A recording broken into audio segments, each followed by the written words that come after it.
This is USVI News, your Virgin Islands connection. Hi, everyone. Thanks for joining us for USVI News. I'm Emily Matson. We continue our coverage of St. Croix's Lime Tree Bay Refinery and efforts to ensure the oil refinery is operating safely. While Lime Tree Bay operations remain shut down from their flare incident last month, they're also now facing legal action from what happened. Our USVI News' Ali Bourne-Vanek takes a close look at a class action lawsuit against Lime Tree Bay and speaks with the attorneys who represent people on St. Croix who are taking a stand against the refinery. Severe headaches, coughing, dizzy spells, burning of the eyes, nose and throat, difficulty breathing. These are health challenges from a plaintiff documented in this class action lawsuit against Lime Tree Bay. It was filed just days after the refinery's reported flare incident on May 12th. Crucians here are rightfully concerned. Attorney Russell Pate is one of several lawyers representing clients who are bringing legal action against Lime Tree Bay. The flames were the latest in an already difficult week, which included reports of strong odors affecting nearby neighborhoods and people. After the flare incident, Lime Tree Bay shut down operations the next day. People are rightfully suspicious, and when you have gas releases and not just odors, I hate when they just say it's a strong odor. This goes beyond just an odor, because inside that odor there are dangerous chemicals, chemicals that can cause adverse health effects. The lawsuit discusses, quote, airborne chemical emissions emitted downwind in the neighboring communities on the west end of St. Croix. It adds, quote, among the toxicants emitted were sulfur dioxide, sulfur oxides, particulate matter, and oil droplets, all of which are harmful to human health. And then the last, which I think is the most important claim in the class action, is the medical monitoring claim, that if you're put at an increased risk, or if you're put at an increased risk of cancers or adverse health effects, everything from triggering asthma to respiratory problems to potentials of leukemia or cancer, then you shouldn't have to bear that responsibility of medical costs that you didn't contribute to, that the wrongdoer would contribute to that medical monitoring program. We haven't been able to speak yet with Lime Tree Bay on this topic or the lawsuit, but we have been receiving their press releases. The one dated May 18th acknowledges the flare incident and the, quote, persistent odor complaint. It continues, quote, Lime Tree Bay immediately suspended operations after last Wednesday's flare incident, which resulted in a release of oil to several Frederiksted neighborhoods and had been discontinued by Thursday morning. In another release, Lime Tree discusses their response to St. Croix residents who had been affected. It includes door-to-door inspections. Residents have reported Lime Tree crews helping to clean their roofs and cisterns and test their water supply. Right after the flare incident, Lime Tree also provided daily water distribution for affected communities. We're talking weeks where there were several releases that, from the refinery that was causing both oil and odors to be affecting the community. We decided we had to do something. Marina Leonard is an attorney from the firm Coliani & Coliani, and she's another lawyer representing clients in the class action lawsuit against Lime Tree Bay. She discusses what's shared in the complaint and how reports of oil on roofs and in cistern water not only affect people. It's contaminating the cisterns, and now these people, when they're using the water, they're having issues with their skin. They're obviously don't want to use it to drink, and also the oil is seeping into the soil on these people's properties. So we don't know what the long-term effects of that is, because these people have fruit trees on their properties, they have other plants on their properties. So that's one of the challenges that are there. Also, we don't know what the long-term effects right now are of the odors in the air. So that might have long-term repercussions for the residents in this area. While it's difficult to give a time estimate on how the lawsuit moves forward, Attorney Leonard says the next steps include receiving a response from Lime Tree Bay and a judge scheduling a status conference. We're trying to help the community. I think this is definitely something that is impacting a large number of the residents here, and we really just want to help. We want to make sure that the residents are being helped, that the refinery, stops emanating the odor, stops, the oil releases.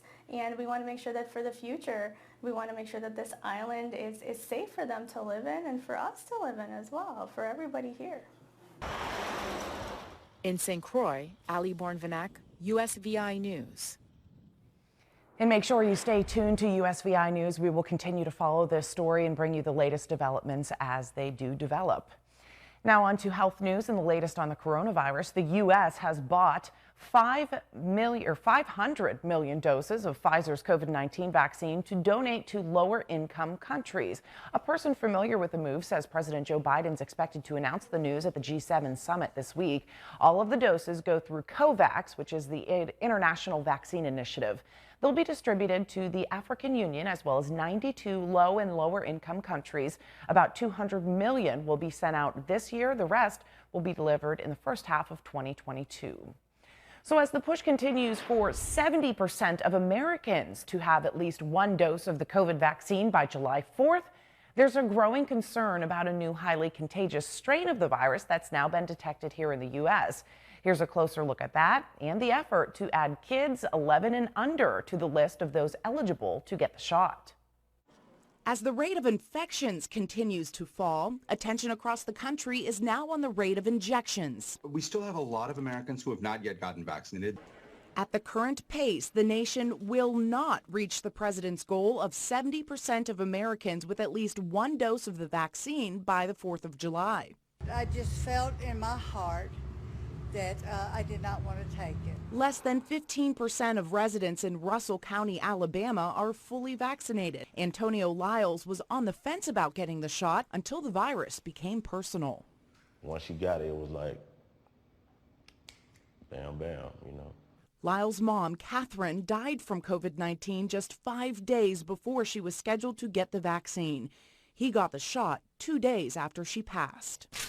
So same as your brother. A select group of kids are getting the shot too. It's part of a clinical trial to determine if children 11 and under should get the vaccine. I want to do that so we can get back to a regular normal instead of a new normal. A normal under attack from a new strain of the virus, the Delta variant. It is by far the most contagious variant of this virus that we have seen throughout the whole pandemic. It's what has caused the huge spikes in India. Doctors report the highly contagious strain is responsible for 6% of the cases in the U.S.